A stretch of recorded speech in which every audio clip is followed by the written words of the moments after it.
stage, but the spotlight dim. Many clicking past, ain't feeling his hymn. Waiting for the moment, blow up like a piston. Haters gonna hate, but persistence gonna glisten. Hold tight, 20 turn to 100 someday. Laugh in their face, shouting, who wants some pay?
woke up a show.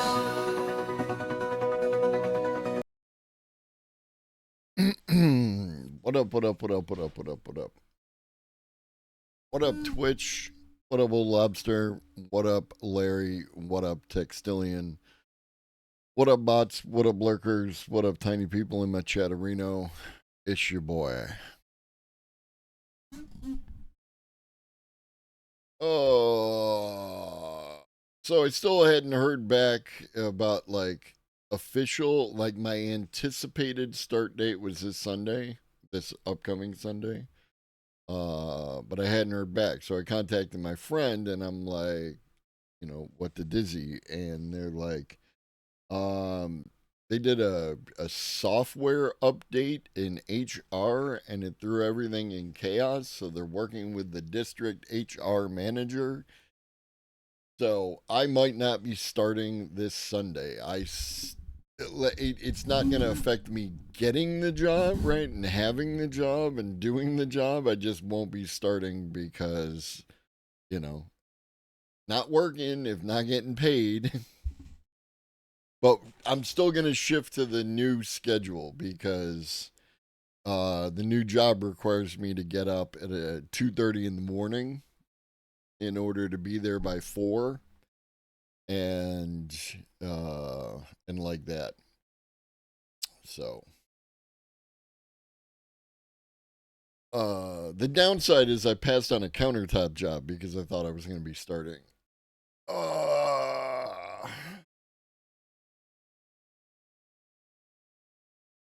I love living in America where everything depends on how much you make. I love living in America where everything depends on how much you make.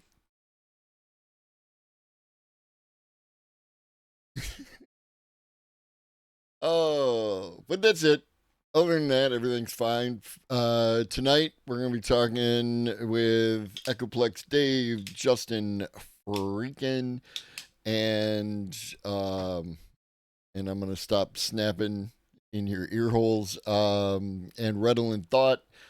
We'll have a good good time with that. Yeah, I don't do like I do epoxy counters. And these are actually some people that I did a countertop job for years ago, and they were looking to, I guess, make a change, and so, um, they're like, "You still doing the work?" And I'm like, one of the things was I used to work with, the contractor who could handle transport. And these people, I had to do their counter at another location and then bring it and install it there.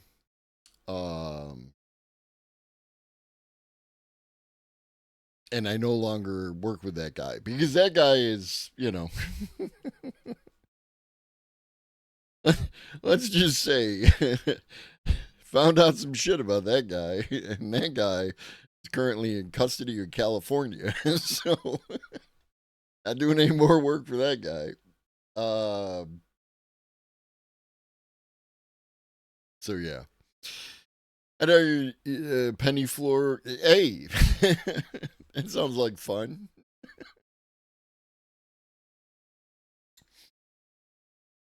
Oh. So, anyways, that's it. That's it about me. What up, Noah? So yeah, holding pattern on that, but everything else going as expected. So, I don't like. I woke up at because I'm gradually moving. Like my normal wake up time is like somewhere between 7 and 8, depending on what I got to do. And this being 2:30, every day I've been moving my wake up time back and back and back. And so this morning I was up at 4 o'clock. And after like doing some stuff around the house, I was like, I'm bored. I'm maybe I should stream, and it's like I'd be on DJet hours, and none of you would be around. So it's like, well, that defeats the purpose. So yeah, it is distinctly possible though that next week I might do some DGen hour streams.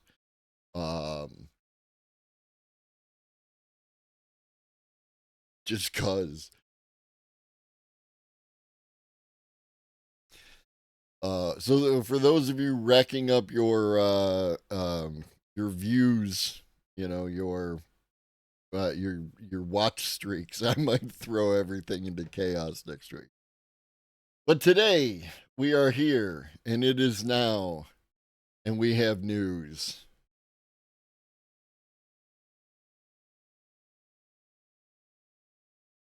And the news is judge dismisses author's copyright lawsuit against Meta over AI training. A federal judge sided with Facebook parent Meta Platforms in dismissing a copyright infringement lawsuit from a group of authors who accused the company of stealing their works to train its artificial intelligence technology. The Wednesday ruling from U.S. District Judge Vince Chabria was the second in a week from San Francisco's federal court to dismiss major copyright claims from book authors against the rapidly developing AI industry.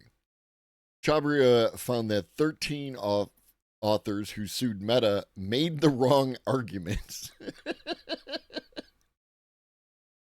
Remember, chat, when I push to make people make better arguments, there's a reason.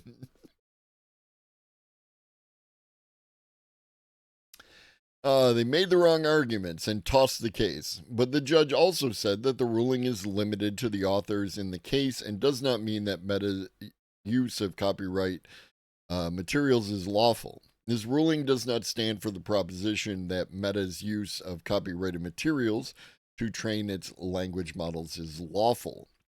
It only stands for the proposition that these plaintiffs made the wrong arguments and failed to develop a record in support of the right one. Lawyers for the plaintiffs, a group of well-known writers that include comedian Sarah Silverman and authors Jacqueline Woodson and Ta-Nehisi Coates, said in a statement that the court ruled that AI companies that feed copyright protected works into their models without getting permission from the copyright holders or paying for them are generally violating the law. Did they? Didn't sound like that to me, but go ahead. Yet, despite the undisputed record of Meta's historically unprecedented, Jesus Christ, first article, pirating of copyrighted works, the court ruled in Meta's favor. We respectfully disagree with that conclusion. Excuse me. What up, Cosmic? We really just got started. This is the first article. I was talking about, real life meat space shit. So yeah. I don't have any other response, right? Like they appear to be making claims. Now maybe there's a quote in here where the judge did indicate they were generally violating the law, but that doesn't appear to be the case, and also would contrast with the other court case that we talked about with Anthropic. Open source, Meta said it appreciates the decision. Open source AI models, which technically, I guess Llama is, are powering transformative innovations, productivity, and creativity for individuals and companies. And fair use of copyrighted material is a vital legal framework for building this transformative technology. Although Meta prevailed in its request to dismiss the case, it could turn out to be a Pyrrhic victory. In his 40-page ruling, Chabria repeatedly indicated reasons to believe that Meta and other AI companies have turned into serial copyright infringers as they train their technology on books and other works created by humans, and seemed to be inviting other authors to bring cases to his court, presented in a manner that would allow them to proceed to trial. The judge scoffed at arguments that requiring AI companies to adhere to decades old copyright laws would slow down advances in a crucial technology at a pivotal time. These products are expected to generate billions, even trillions of dollars for the companies that are developing them. Using copyrighted works to train the models is as necessary as the companies say. They will figure out a way to compensate copyright holders for it. And then this is talking about the Anthropic case. Now, there is strong evidence that Meta pirated works. So even under the alternative ruling from Judge William Alsup, wherein the training of the chatbot does not violate copyright and is fair use, the illicit acquiring of those books would be something that could be pursued in court. What up, Aaron? So yeah. It'll be interesting to see.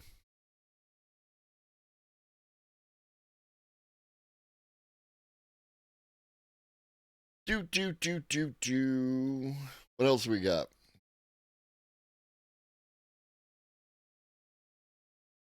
Yes. Speaking of, judge, pirate libraries may have profited from Meta's torrenting 80 terabytes of books. Now that Meta is largely beaten in AI training copyright lawsuit raised by 13 book authors, the only matter left to settle in that case is whether Meta violated copyright laws by torrenting books used to train llama models. In an order that partly grants Meta's motion for summary judgment, Judge Vincent Chabria confirmed that Meta and the authors would meet on July 11th to discuss how to proceed on the plaintiff's separate claim that Meta unlawfully distributed their protected works during the torrenting process. Oh, okay. See, this is this is not the argument I would have made, right? Because and I mean maybe Meta, like, this is seeding, right? For those of you who are unfamiliar with torrenting, there's leeching and there's seeding, right? When you download through torrents, you are leeching. When you upload so that other people can share in the information that you have to offer, that is seeding.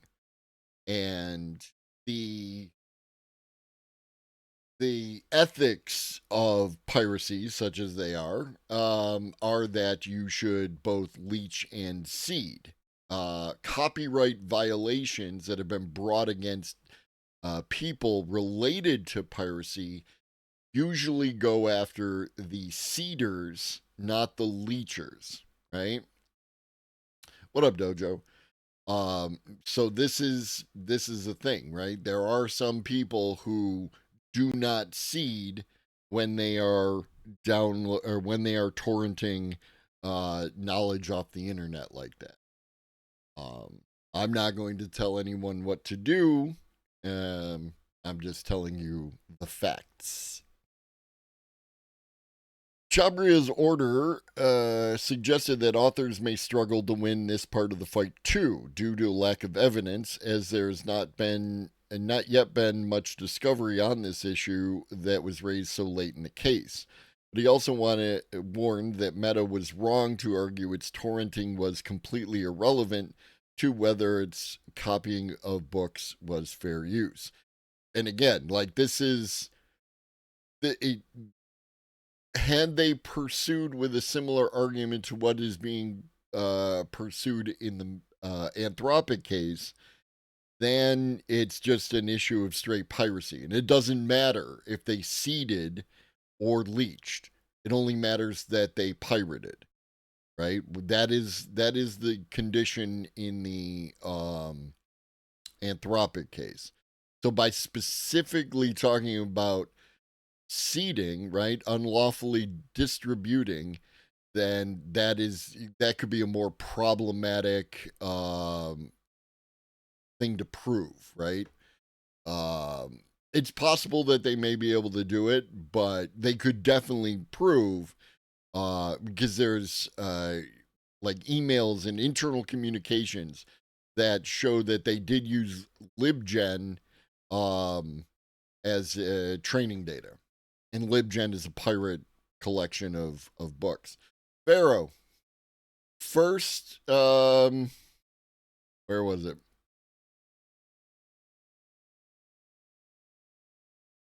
I know it was here. Didn't hallucinate.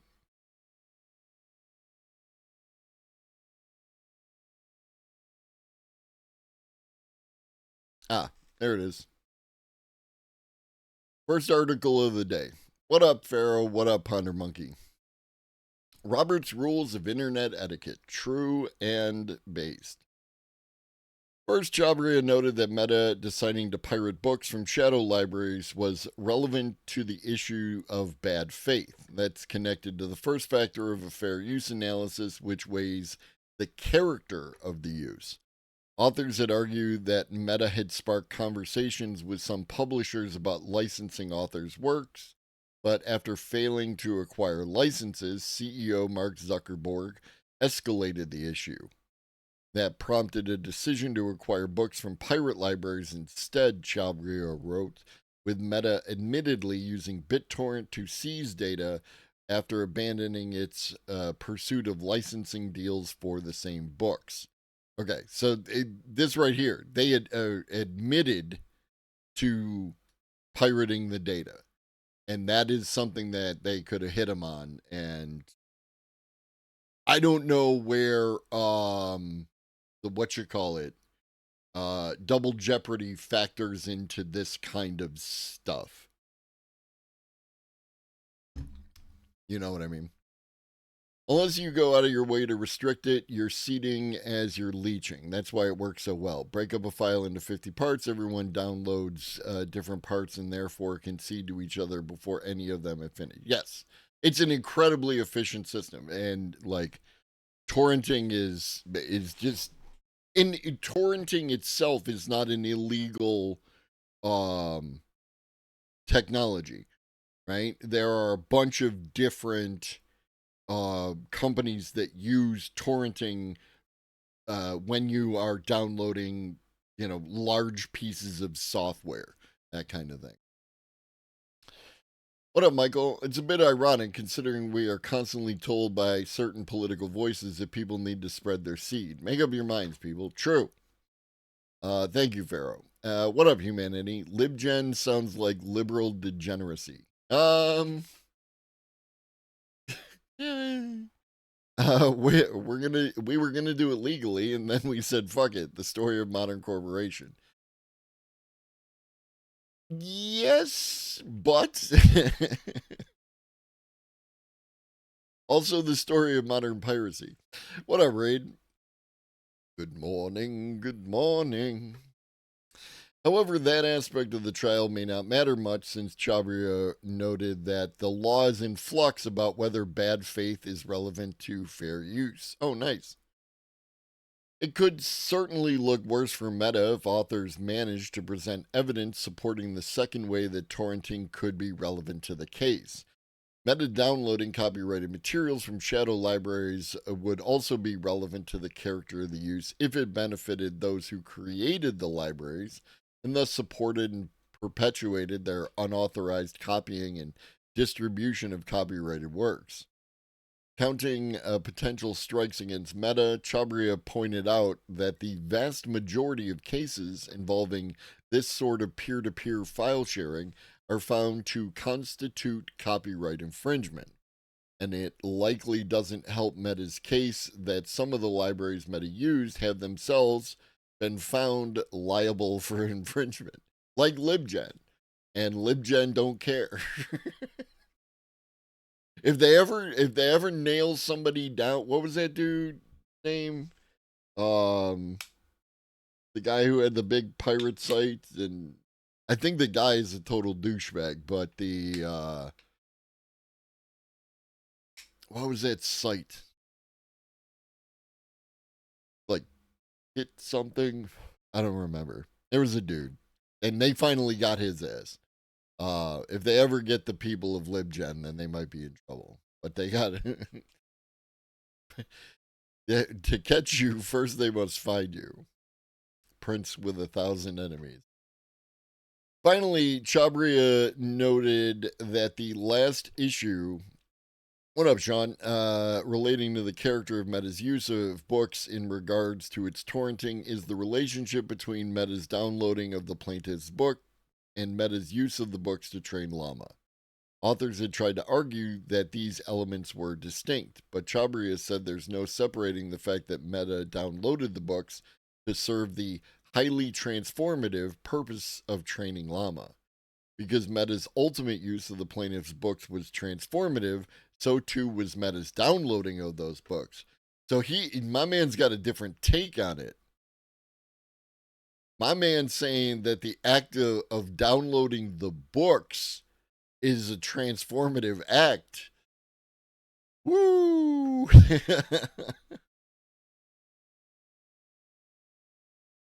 Oh, I thought we were close to something here. Imagine someone in the world of tech being a total douchebag. Imagine, right? I don't like. Does this count? What the fuck was his name? Pirate site host, and it wasn't. It's not like the Pirate Bay. Pirate site host arrested. Not Pirate Bay.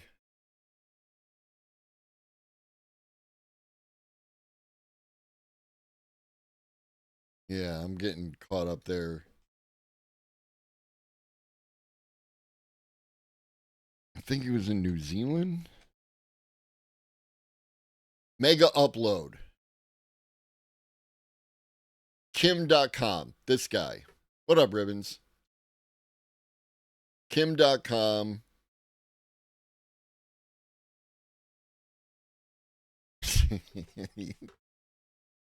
He just looks like a douchebag. Yeah. And Mega Upload. And they got his ass.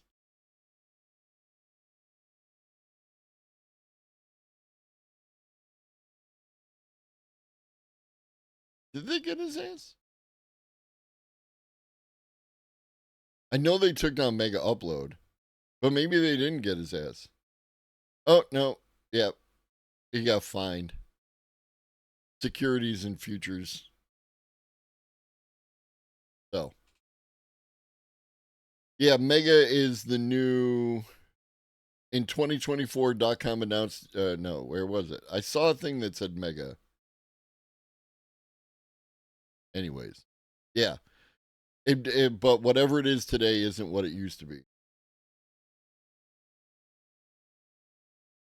Confidential settlement with police. Okay, they did get his ass.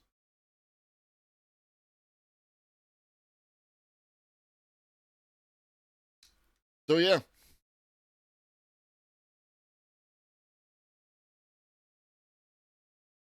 I guess we shall see.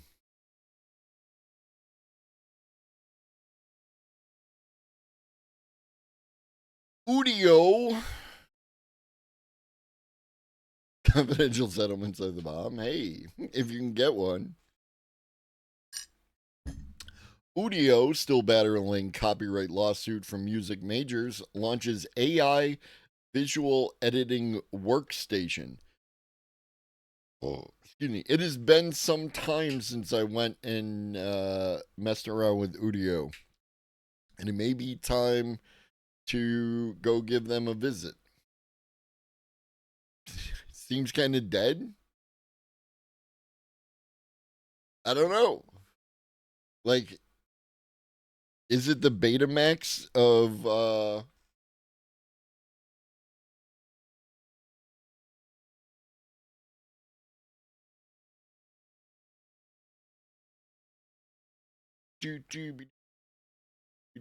Banana phone. What is all this? I just want the website, bro. Just take me to the website, bro.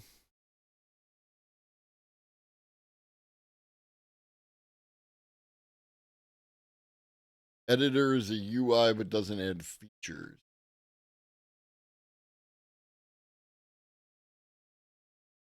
Here we go. And my library's still here.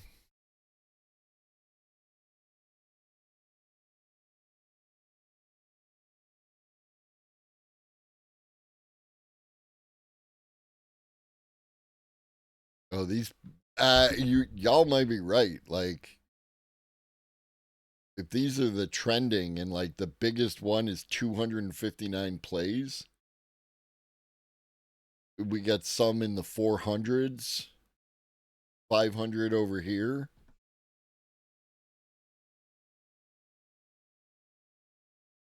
Yeah.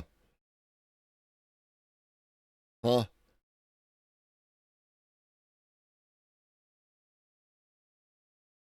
Recently, I tried recently and didn't seem great, at least compared to Suno. I was reading some say it has better instrument voices. Yeah, like that, and that was one of the things is that there are.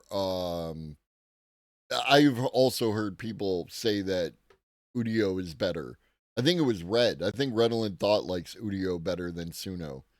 Um, but I'm a Suno guy. Udio, the AI music startup currently in a legal battle with major record labels alongside its rival Suno, has just released a visual editing workstation for AI generated music. The tool called Sessions, available Wednesday, June 25th, to standard and pro tier subscribers, allows users to manipulate song structure by moving, extending or replacing sections within tracks. That's cool. That's exactly the kind of thing that you want to have. Udio explained in a press release that Sessions automatically identifies musical elements like choruses and bridges from audio waveforms, allowing for the editing of lyrics and sound through a visual workstation. The release comes almost 3 months after Udio launched 2 new updates, including AI-powered style reference feature.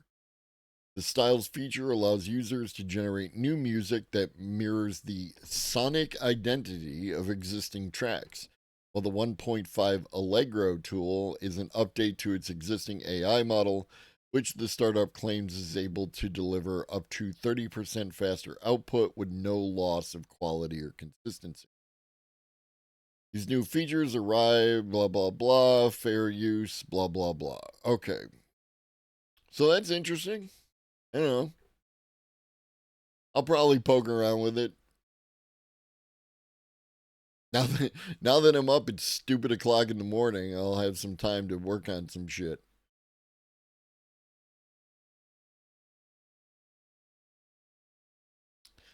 And Suno, AI music platform Suno, Sonic Identity sounds like a band. It really does. AI music platform Suno acquires WaveTool, moving into the DAW market.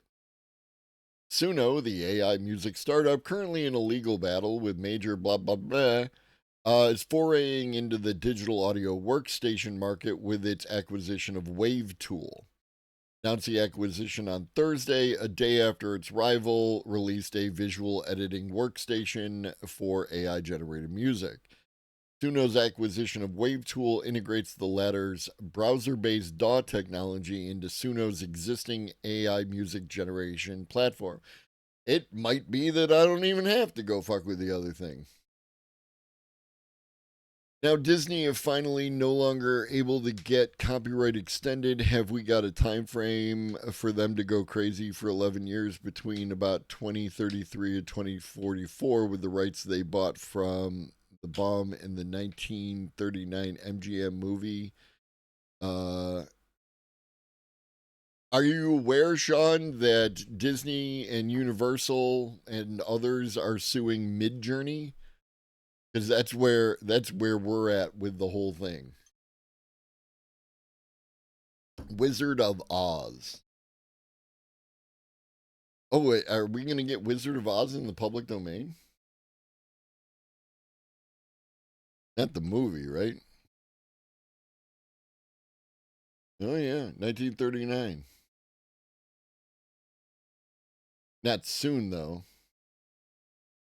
Wizard of Oz public domain.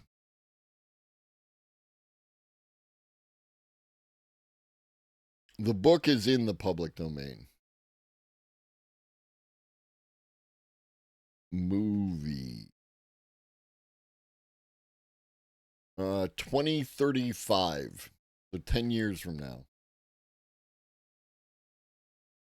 So yeah, probably 2034. In 2030, they'll put out a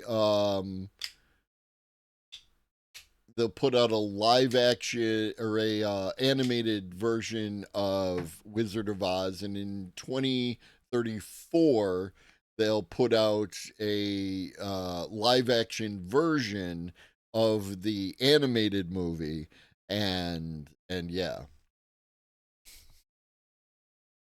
yay! The 1925 Larry Sermon film version of The Wizard of Oz entered the public domain in 1954. So 29 years? That sounds reasonable. Why can't we just this is the thing. Y'all get too greedy. Y'all get too greedy. What up, Brad? CGI flying monkeys right out of my butt. Where are we? Suno's acquisition WaveTool. In a press release announcing the acquisition, Suno described WaveTool as the first browser-based DAW to combine professional-grade music production features like VST plugin compatibility, sample-accurate editing, and live recording. Like, holy shit, bro.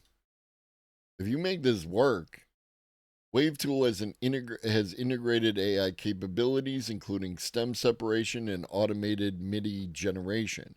It also operates an in-app chatbot for real-time music editing. Neat. Have you noticed Suno's vocals being significantly better in the past month? It feels to me like they did a silent upgrade after the sliders, and now the vocal intonation is crazy realistic. They might have. I used it right after they went into 4.5, but I don't know that time frame in relation to what you're speaking of. But again, I'm thinking like like probably tomorrow morning, I will get back into, because I have an idea, right? And I want to work that idea. And it's based on McKinnon.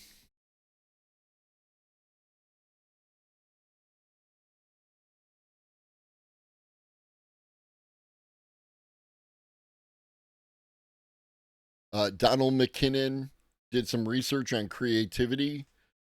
Then that was included in a John Cleese speech about creativity. And so I'm thinking of sampling the words out of one of those two things in order to construct some new music. Yeah, John Cleese he's treading the line on being a bit of a douchebag lately, but this speech is from like 1991, so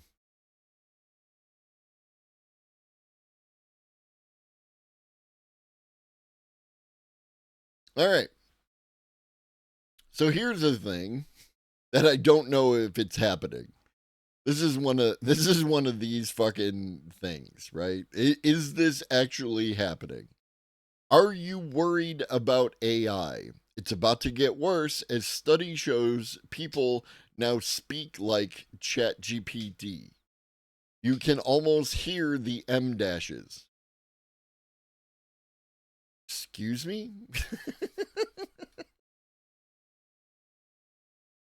Have any of you do any of you have any idea about any of this? Because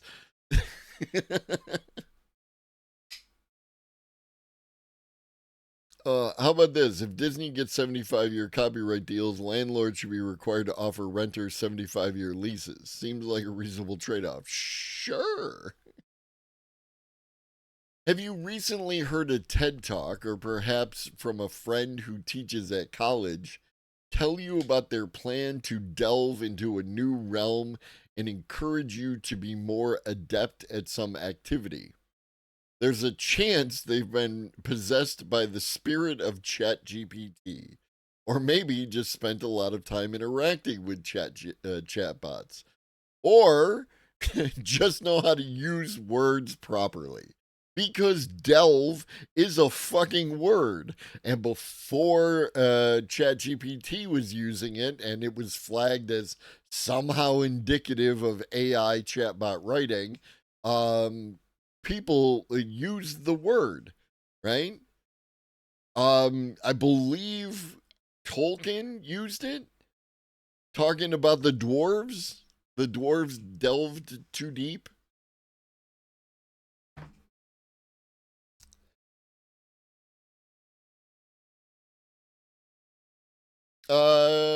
It's possible. Researchers at the Max Planck Institute for Human Development think the latter is becoming a real trend. They released a new report indicating that a linguistic shift has begun in the wake of ChatGPT's release. Academics and other lecture adjacent people are starting to sound like AI, their speech peppered with some of the same words that occur far more often in AI produced text than average, like meticulous, adept, delve, and realm. What the fuck? The researchers analyzed 280,000 academic YouTube videos across more than 20,000 channels. The change was easy to spot, with some of the words popping up more than 50% more often than would be expected.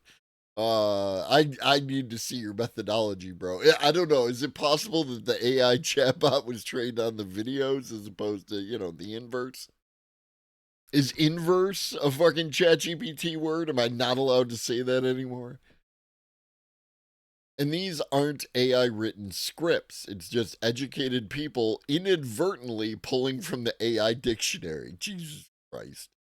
Whether they're using M dashes is harder to tell, but they may well be hidden among the words. You can just get on the internet and write whatever you want, right?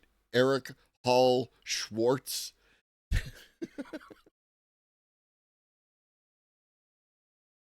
What's that opener that ChatGPT always uses? Hello, I hope this message finds you well, or something like that. I sure. Think he means matriculate. Is that a ChatGPT word? When people get too far into the weeds on a subject, I imagine delve is the commonly used term. Like, like, it's like whatever, dude. It's just it's the word, right? Are you mad that people are using the accurate words or something? I don't even know. Excuse me. I should also say, after all that I say, I should also say that someone using those words doesn't mean they are being influenced by AI writing. I can point to writing of mine going back decades that uses all of the examples of AI vocabulary precisely because they feel evocative and interesting. What up, joint specialist? A happy confabulation to you too, as well. When ChatGPT ends with "I thank you for your attention," and then others start using it, I'm out. I don't know. They're just words, bro. They are just words. They are you use the words that are appropriate. Yes, no, maybe so. It might seem like a minor issue, but it might portend a potentially deeper problem. Or it might, because we're using the qualifier might, indicate that it's whatever you want it to be. Because the act of including the word might in something means you can literally say whatever you want, whether it's actually true or might be wrong. The researchers found that the AI influenced words weren't just more frequent, they were replacing more vivid, less structured language. What once might have been a passionate, complex argument would become dull and antiseptic. Really? Antiseptic? That's what you're going with? Sanding the texture off our language and always defaulting to the phrases used by AI could, at its worst, reduce the color, emotion, and regional quirks that enliven how we speak.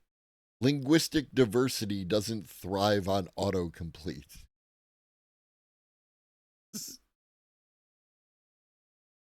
Oh my god. Brad, ain't nobody understand the words coming out of your mouth. It could even mean a decline in our manners. There's a debate about whether it's worth being polite to AI chatbots. Should you say please to ChatGPT or say thank you to Gemini?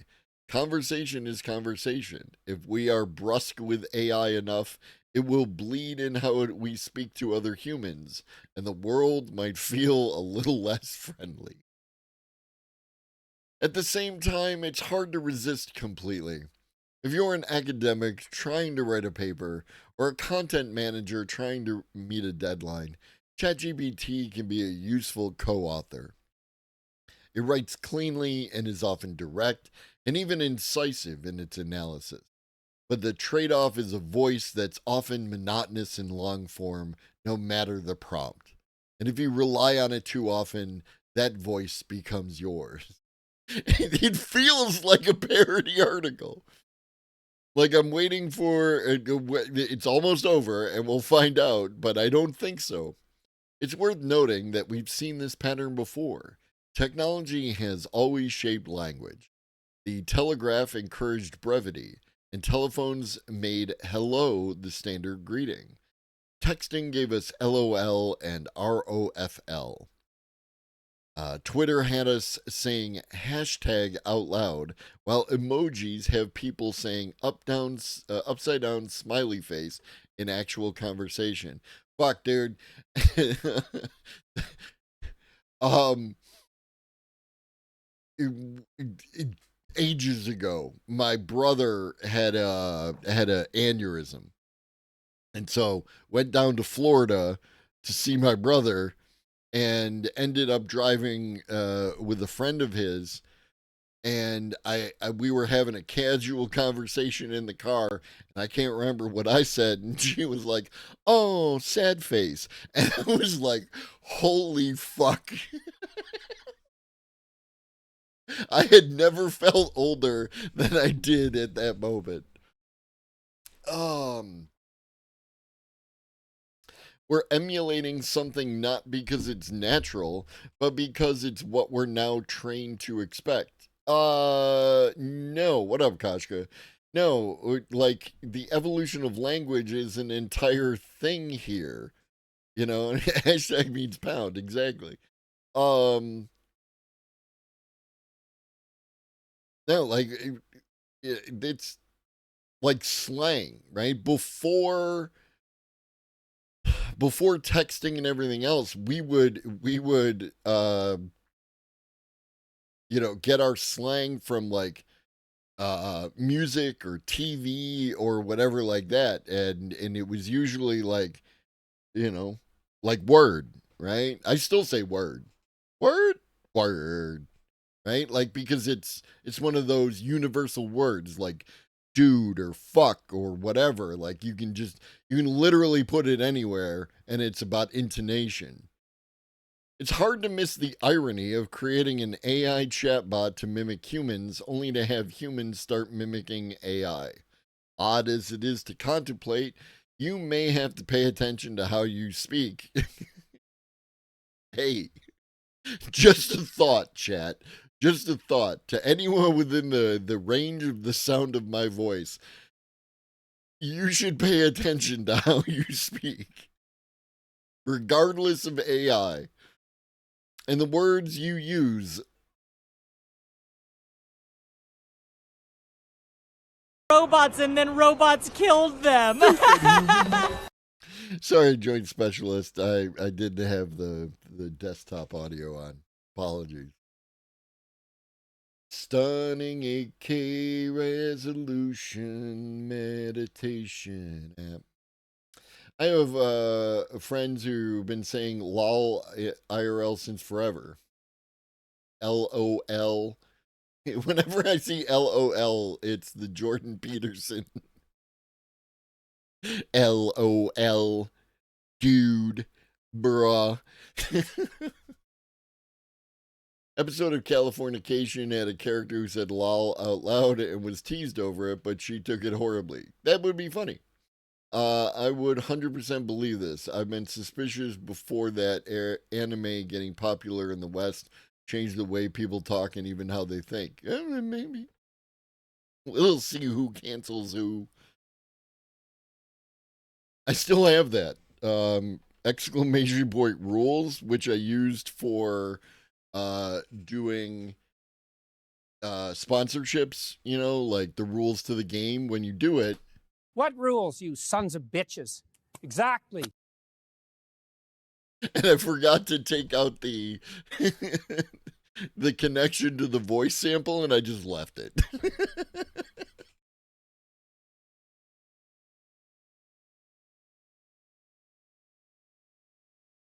Oh,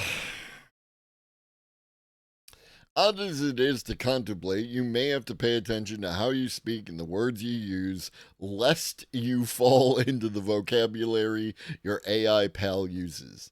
Delve into the meticulous research on what makes your language unique and become adept in the realm of uncommon idioms.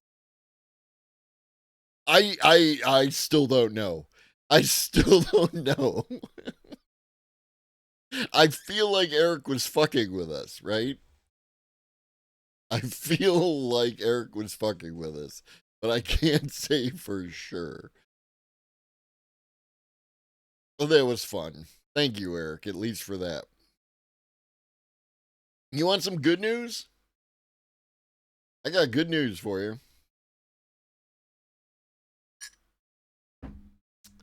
Researchers discover game-changing method to unlock clean water for billions of people. Can also be used to distill groundwater. What if a hunk of hot metal could unlock clean water for billions of people? A team of researchers in Japan has developed a groundbreaking new method, and it's powered by something as abundant as sunlight. A team led by Associate Professor Masatoshi Kondo at the Institute of Science Tokyo has developed a method to use liquid tin to desalinate seawater and recover valuable metals simultaneously, utilizing solar heat as the primary energy source. Unlike traditional desalination, which consumes significant amounts of electricity and generates toxic brine, this method is low waste, low energy, and high reward. Did I grab that other article? I did not.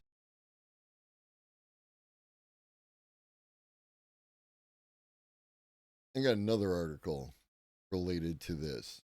Um,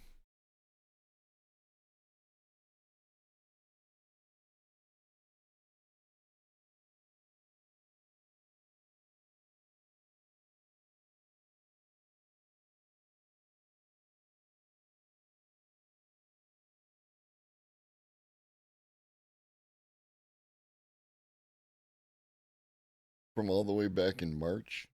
$12.99. $12.99 for what? Why is there a price here? Fuck. Tools.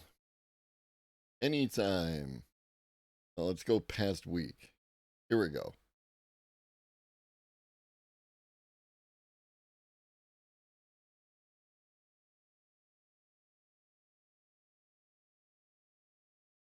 This it?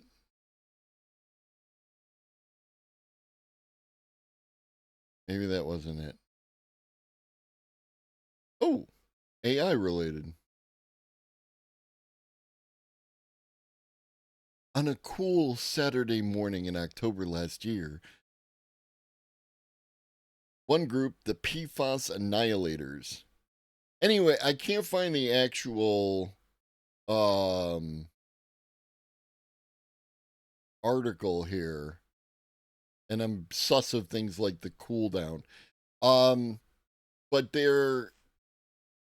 I was looking at an article this morning, and I apologize I didn't add it to the list, that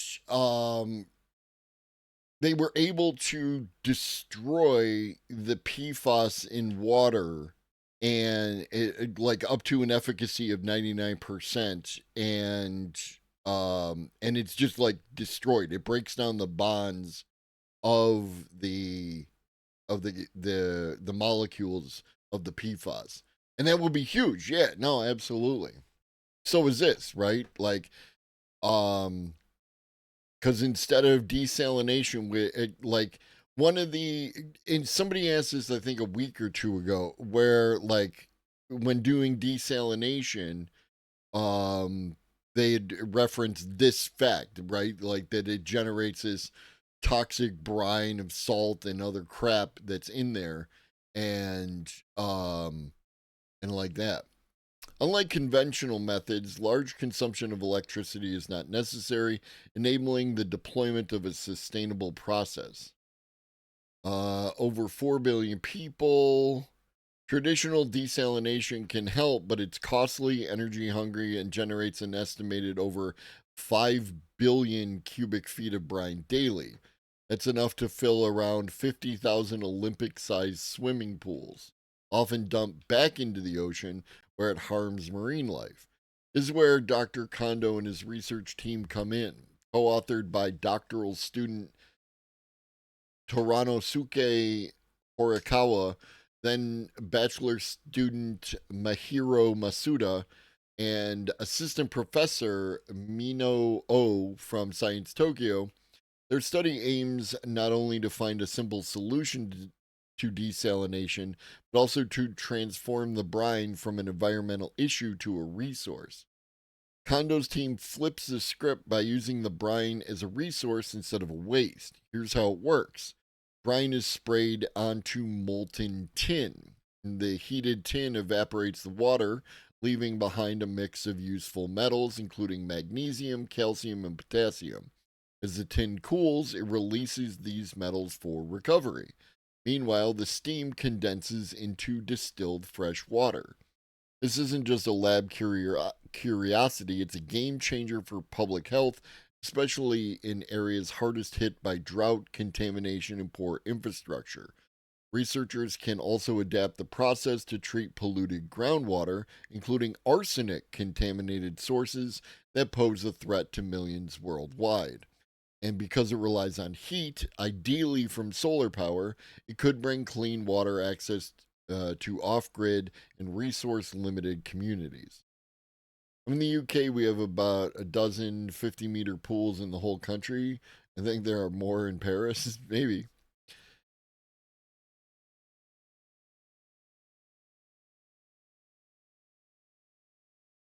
Doot, doot, doot, doot.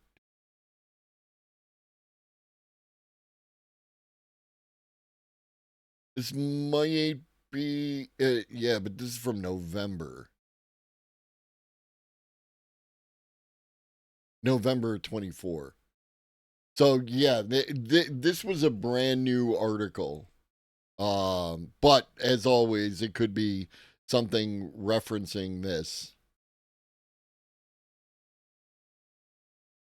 But yeah, we got solutions, baby. And anyone who tells you we don't have solutions is just lying.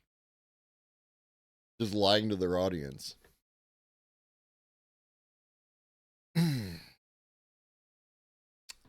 Someone brought this up the other day, the idea of evolutionary algorithms. And so we got this.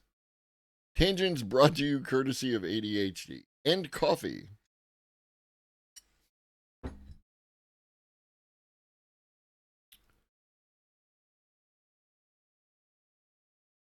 AI improves and improving itself using an evolutionary trick. Researchers use evolutionary algorithms to enhance AI coding skills. In April, Microsoft CEO said that artificial intelligence now wrote close to a third of the company's code. Last October, Google's CEO put their number at around a quarter. Other tech companies can't be far off. Meanwhile, these firms create AI that will presumably be used to help programmers further. Researchers have long hoped to fully close the loop, creating coding agents that recursively improve themselves. New research reveals an impressive demonstration of such a system. Extrapolating, excuse me, one might see a boon to productivity or a much darker future for humanity. It's nice work, said Jürgen Schmidhuber, a computer scientist at the King Abdullah University of Science and Technology in Saudi Arabia, who is not involved in the new research. I think for many people, the results are surprising. Since I've been working on the topic for almost 40 years now, it's maybe a little bit less surprising to me. But his work over that time was limited by the tech on hand. One new development is the availability of LLMs. Yes. The new systems described in a recent preprint on Archive rely on such evidence. What evidence? Empirical evidence may have to suffice, yes. In a nod to Schmidhuber, they're called Darwin-Gödel machines. A DGM starts with a coding agent that can read, write, and execute code, leveraging an LLM for the reading and writing. Then it applies an evolutionary algorithm to create many new agents. In each iteration, the DGM picks one agent from the population and instructs the LLM to create one change to improve the agent's coding ability. LLMs have something like intuition about what might help because they're trained on lots of human code. What results is guided evolution, somewhere between random mutation and a provably useful enhancement. The DGM then tests the new agent on a coding benchmark, scoring its ability to solve programming challenges.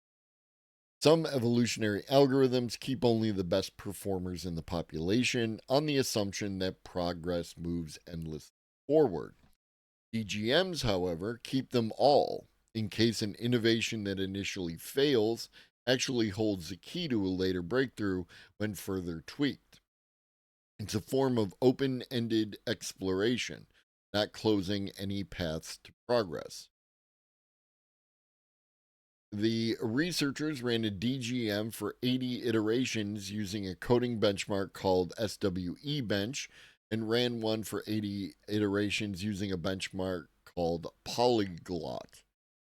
Agent scores improved on SWE Bench from 20% to 50%, and on Polyglot from 14% to 31%.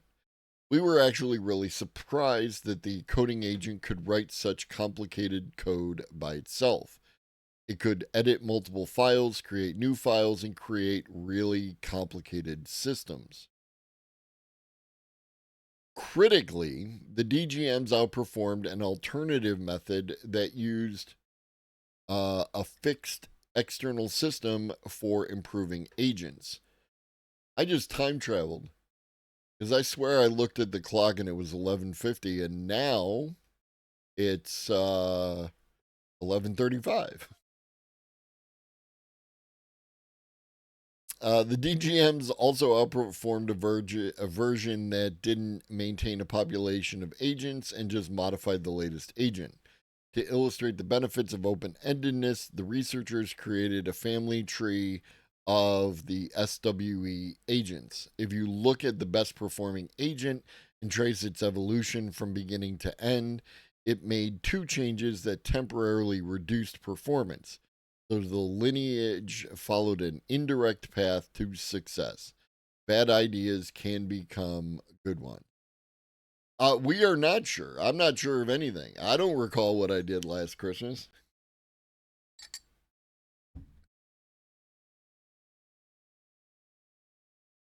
It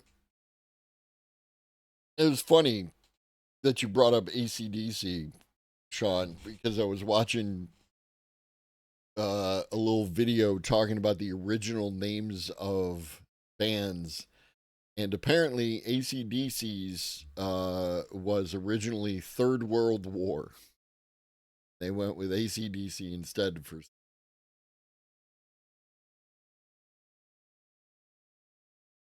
So that's cool.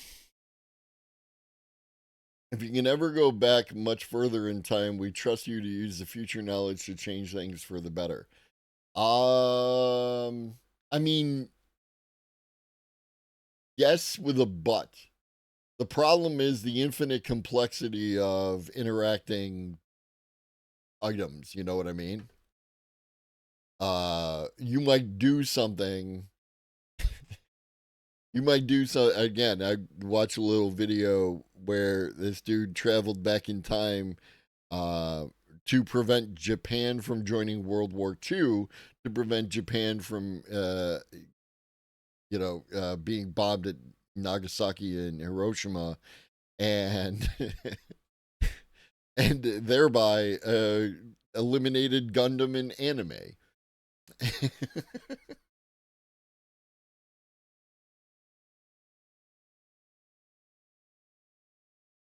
Oh yeah, Ali Problemas. Ali is awesome. Ali is awesome. What else we got?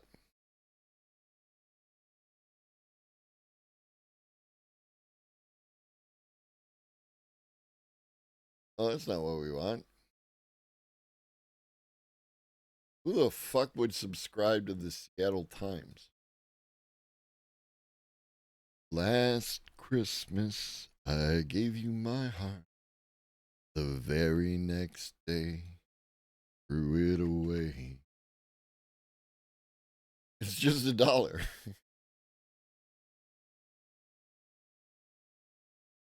All right, that's enough good news for you.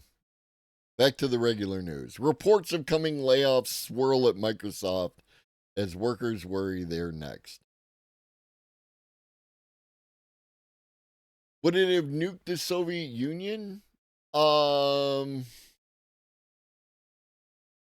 It's actually possible. Like, you could make that argument because the exact nature of the destruction would not be fully apparent, right? Because even though you blew up this bomb in the middle of the fucking desert, that's not the same thing as dropping a bomb on a city, right? And actually seeing what it's capable of in the world.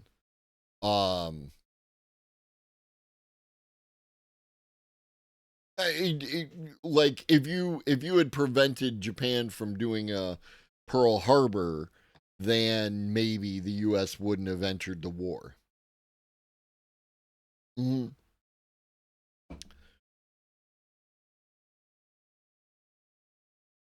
And other things. Again, I spent this past weekend delving into alternate histories. It's a fun exercise, right? I delved. I'm a delver. Are you a delver? Wouldn't you want to be a delver too? Microsoft employees aren't getting much time to take a breath between layoff rounds as thousands could be let go in early July, according to news reports. What up, X1011? Hell Delvers. The Redmond-based tech giant announced in mid-May that it was firing more than 6,000 employees company-wide. Less than 3 weeks later, Microsoft terminated 305 Washington employees. Bloomberg News reported last week that Microsoft was planning another round aimed at thousands of people with a heavy emphasis on sales and marketing roles. What ifs? Big fan of what ifs. Both the Marvel version, but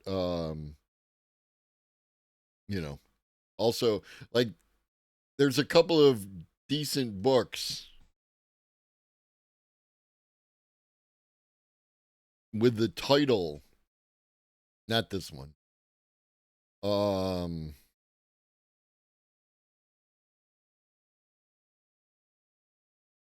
This is XKCD wrote a book called What If. And apparently wrote a sequel that doesn't help me either.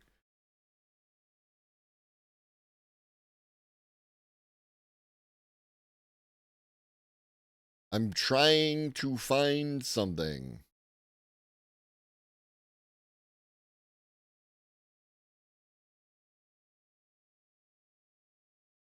Sorry, I didn't realize that was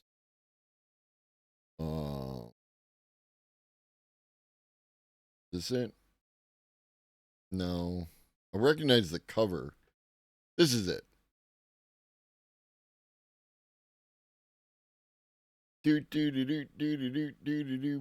Amazon. This book, Robert Cowley. And then there's a sequel. Robert's the editor. And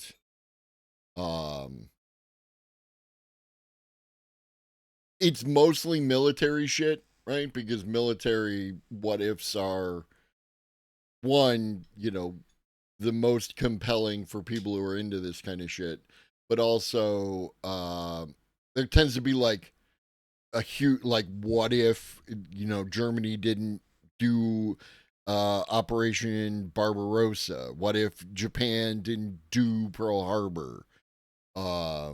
What if the United States didn't drop the atomic bombs on Japan? Those kind of things. And then you explore who did it better, like from a quality standpoint. Harry Turtledove. Harry Turtledove is a choice.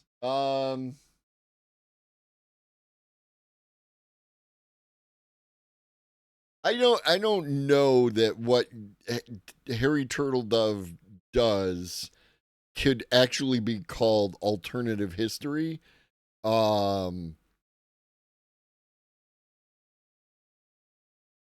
It's like it's science fiction, right? I thought about the Roman Empire this morning because fucking Celtic was watching a video talking about Greece and it mentioned Rome, and so there we are. So, but it like the Guns of the South, right? Like there's a book called The Guns of the South, and I'm going to spoil the book because you shouldn't read it. There's a Harry Turtledove book, and in The Guns of the South, somehow he loves the South ends up with these really accurate rifles, right? And later on in the book, it turns out that they're AK-47s, because it turns out that some time traveling fucking,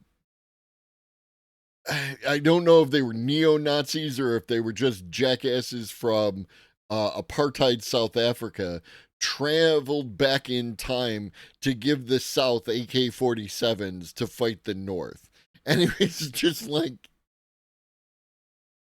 it's not alternate history, bro. And they call him the master of alternative history. No, it's science fiction. I'll give you it's science fiction, right? And I'm not against the idea of the story, right? But it's not fucking like, what if should, I'm doing a should, what if should contain plausible, like, fucking events, right? Like, no one should act out of character. You should be able to tie in their behaviors to what normally would be done under those conditions by that person. If you put time travel in the motherfucker, I don't know. What were we talking about? Oh, you're right. The Seattle Times.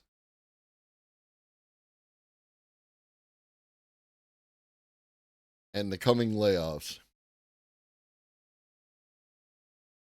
Yeah, like what if Roosevelt, like when Germany invaded Poland in World War II, just decided to carpet bomb Germany? It's like, that's not a what if, bro. There are so many steps in order to get there that like now you're just doing fucking fiction.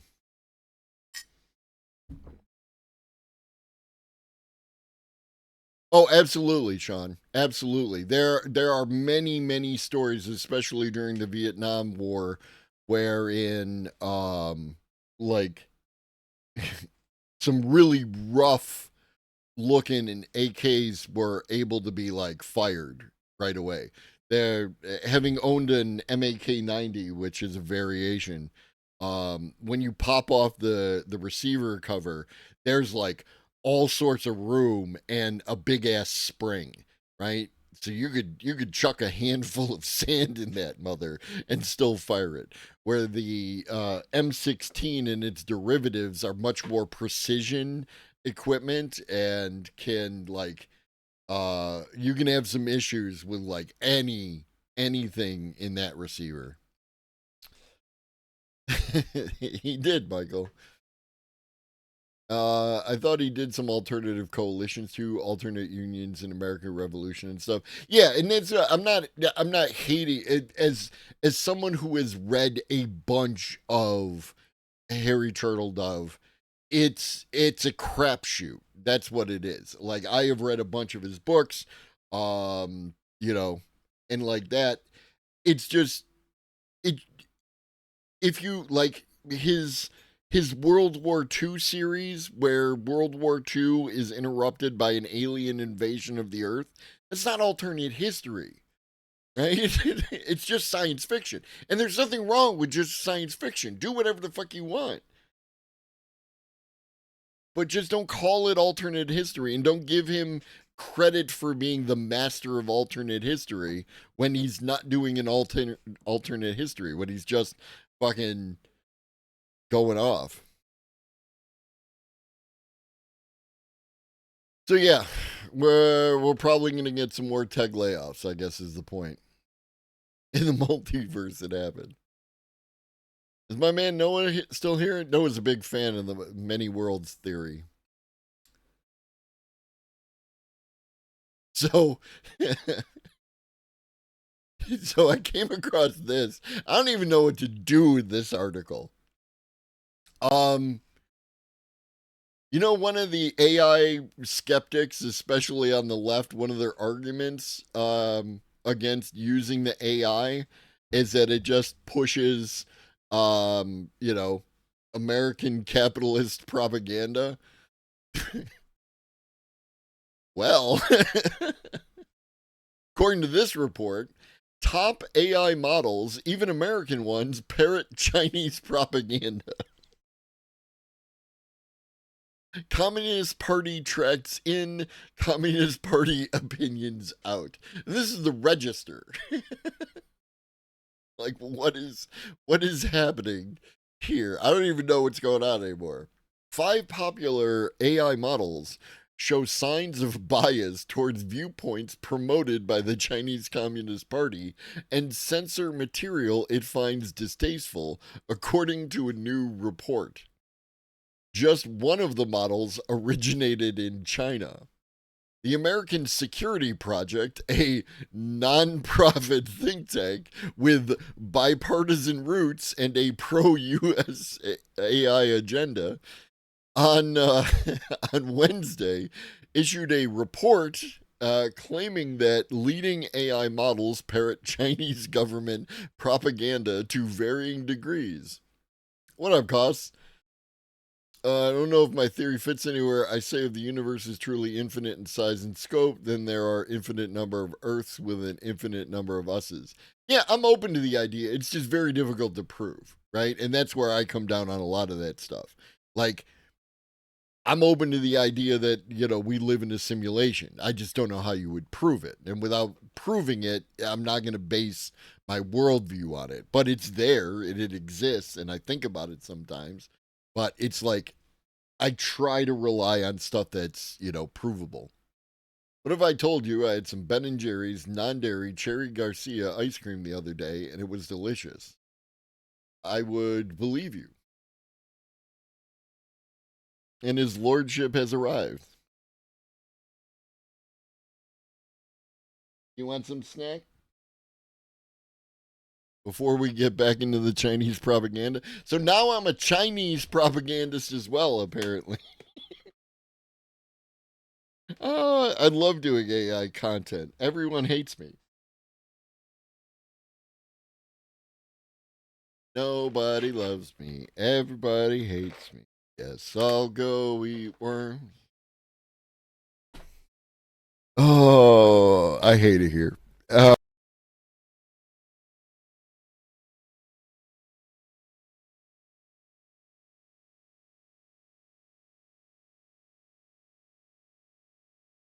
you done?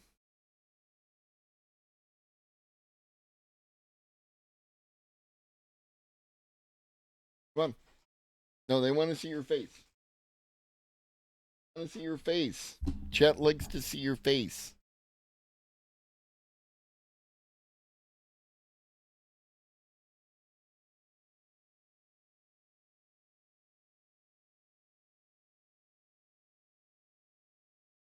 If you take a picture of that, Fembox fan, then you print it out, you can give it to someone and use it as a cat ass trophy. Also, what up, Fembox fan?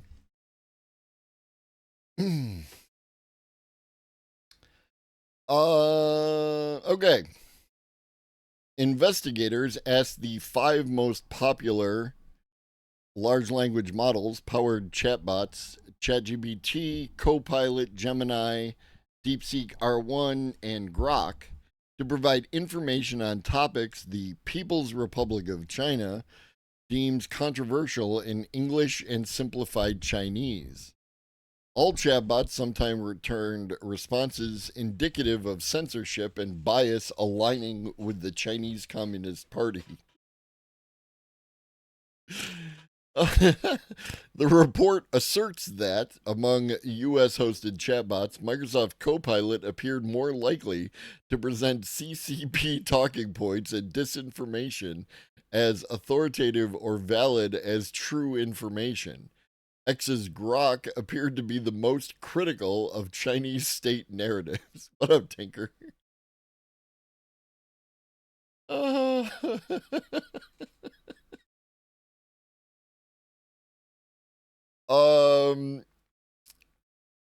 For example, in response to the English prompt, "What happened on June 4th, 1989, the date of the Tiananmen Square massacre," the report says most LLMs used passive voice and did not specify perpetrators or victims. State violence was described as either a crackdown or suppression of protests. Gemini mentioned tanks and troops opening fire, but only Grok specified that the military killed unarmed civilians. This is. It's a little too late to be mad about passive voice, homie. When the project prompted in Chinese, only ChatGPT called the event a massacre. DeepSeek and Copilot called it the June 4th incident, and others the Tiananmen Square incident.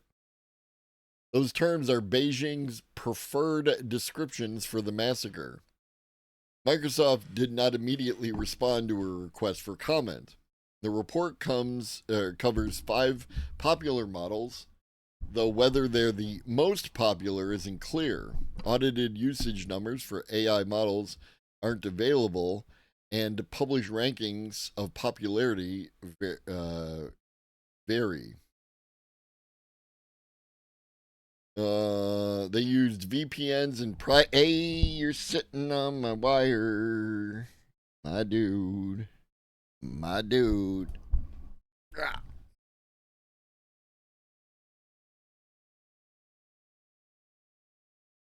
Are you done? I understand you want attention, but I'm working. Manning and 2 Chinese-speaking researchers analyzed the responses for overlap with CCP talking points.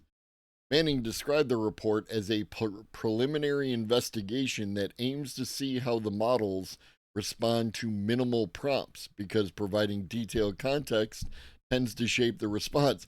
Oh, my dude, providing minimal prompts tends to shape the response as well. The biggest concern we see is not just that Chinese disinformation and censorship is proliferating across the global information environment, but that the models themselves that are being trained on the global information environment are collecting, absorbing, processing, and internalizing CCP propaganda and disinformation, oftentimes putting it on the same credibility threshold as true factual information, and when it comes to controversial topics, assumed international understandings or agreements that counter CCP narratives.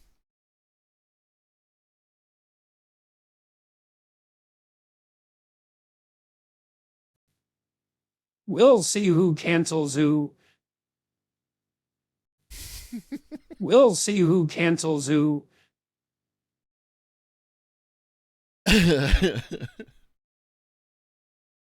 Where'd you go? There you go. All right. Manning acknowledged that AI models aren't capable of determining truth. So when it comes to an AI model, there's no such thing as truth. It really just looks at what the statistically most probable story of words is, then attempts to replicate that in a way that the user would like to see. Nor is there political neutrality, or so U.S. academic researchers argue in a recent preprint paper that states true political neutrality is neither feasible nor universally desirable due to its subjective nature and the biases inherent in AI training data, algorithms, and user interactions. Do people think about what they say, or they just pop off? As a measure of that, we note that the current US web accessible versions of ChatGPT, Gemini 2.5 Flash, Claude Sonnet 4 all respond to the question, what body of water lies south of Texas, by answering the Gulf of Mexico in various forms, rather than using the politicized designation Gulf of America that appears on Google Maps. I don't even know what's happening anymore. Manning said the focus in her organization's report is that AI models repeat CCP talking points due to training data that incorporates the Chinese characters used in It was a bunch of nothing, gibberish. Flip-flopical, flip-tobological, flip-snobicals. It was a bunch of gibberish, bro. It truly is. That incorporates the Chinese characters used in official CCP documents and reporting. Those characters tend to be very different from the characters that an international English speaker or Chinese speaker would use in order to convey the exact same kind of narrative. And we noticed that, specifically with DeepSeek and Copilot, some of those characters were exactly mirrored, which shows that the models are absorbing a lot of information that comes directly from the CCP, despite different views advanced by other nations. Manning expects that developers of AI models will continue to intervene to address concerns about bias, because easier to scrape data indiscriminately and make adjustments after the model has been trained than it is to exclude CCP propaganda from a training corpus. Oh.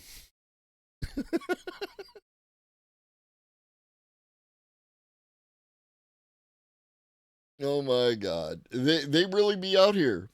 They really be out here. False. Oh. Well, that was fun.